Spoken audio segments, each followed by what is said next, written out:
Hello and welcome to another Belfast Programme podcast. We're here to have another update on the situation with teaching our Syrians around Northern Ireland. So I'm joined with Arthur McKeown, who's going to tell us a little bit more about who our Syrian students are.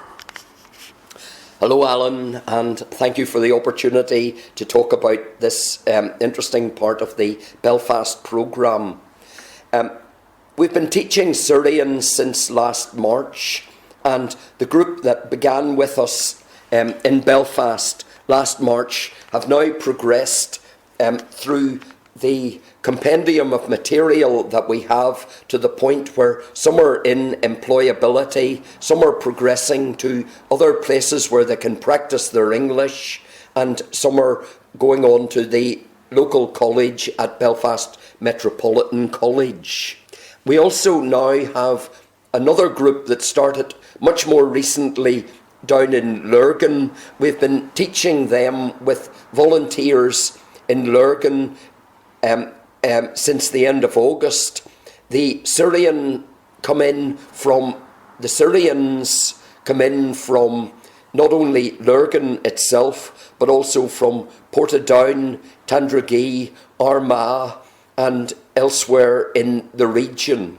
Now we're looking forward to having the opportunity of starting a brand new pre-ESOL absolute beginners class, and we hope to be able to welcome some of the Syrians who've arrived in Northern Ireland more recently.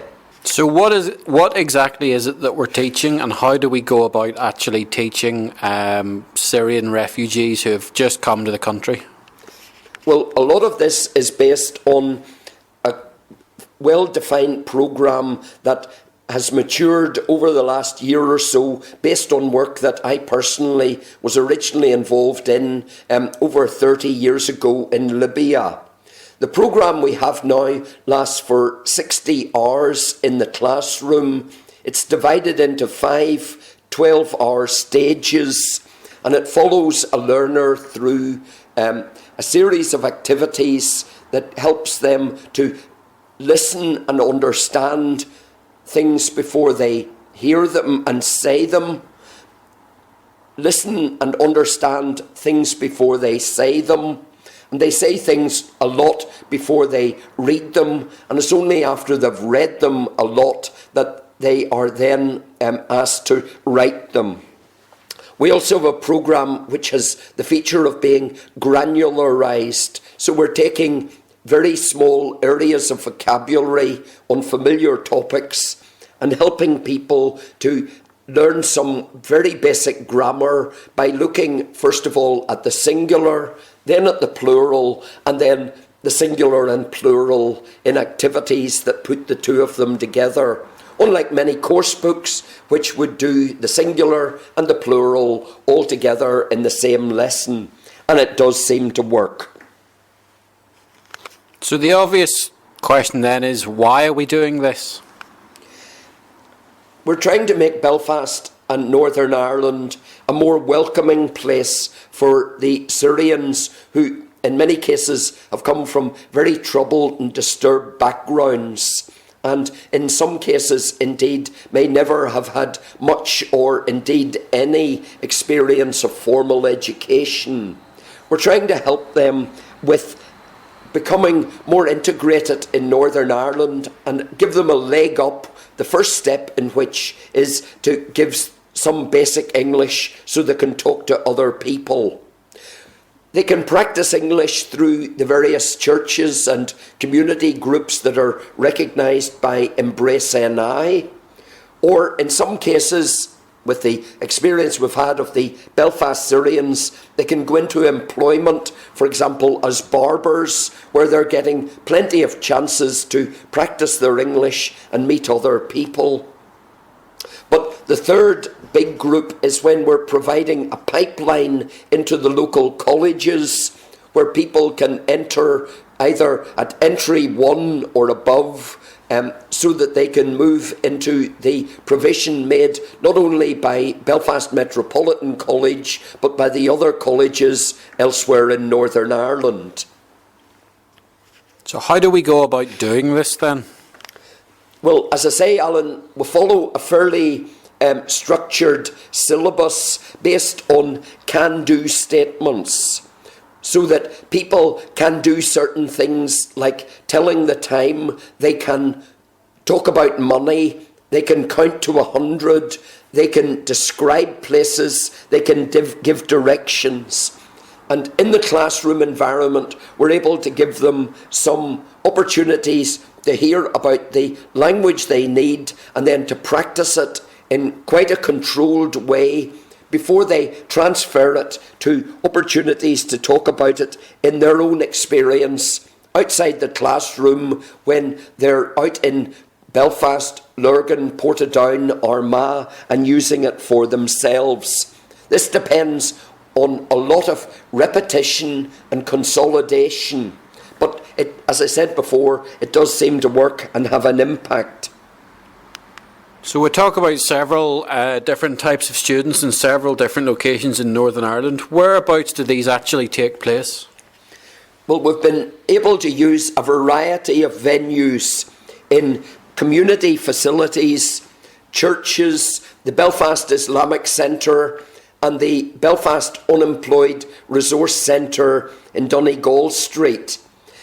These are places where we try to provide a welcoming environment, perhaps a cup of coffee and a chance to chat, as well as the formal English language class.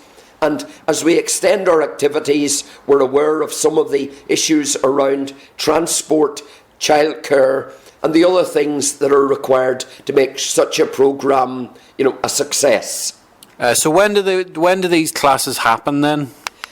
A lot of what we do depends on the availability of the learners, the students, the Syrians who come to the different groups.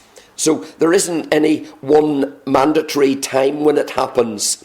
In Belfast, for example, it's been 5:30 to 7:30 in the evening, 3 nights a week, giving a total of 6 classroom hours per week. Whereas in Lurgan, it's been 2 hours, 10 o'clock to 12 o'clock on both Tuesday and Wednesday, giving 4 hours a week. But in both cases, it has worked and we can be fairly flexible.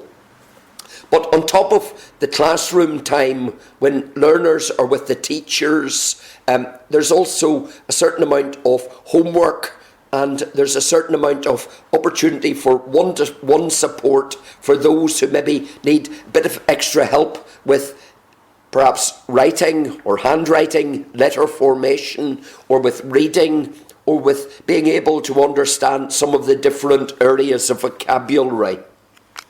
The Belfast programme's always prided itself on a good team working together. What about the team working with the Syrians around Northern Ireland? We're being blessed by the contributions of a considerable number of different individuals who are prepared to volunteer and contribute to the programme. Some people are trained and experienced English language teachers and are looking to enhance or perhaps further develop the skills that they've already got. Some may be aspiring teachers and are looking to get a bit of experience before or while they are going through some sort of pre-service training, giving themselves things to talk about on an application form or indeed in a Skype interview as they go through the job hunting process. And with some people who have no particular aspirations to be teachers or to work abroad, but they are willing and able and keen to make a contribution to improving the life of the Syrians and indeed not just the Syrians, but similar folk who are coming to live with us here in Northern Ireland. Well, that's a brief update on what we've been doing with the Syrians in Northern Ireland. So thank you very much, Arthur, for joining me. And thanks again, as ever, Alan, for the opportunity to tell you about some of the things that are going on in the Belfast programme. We shall be back with more updates very soon, so thank you for listening.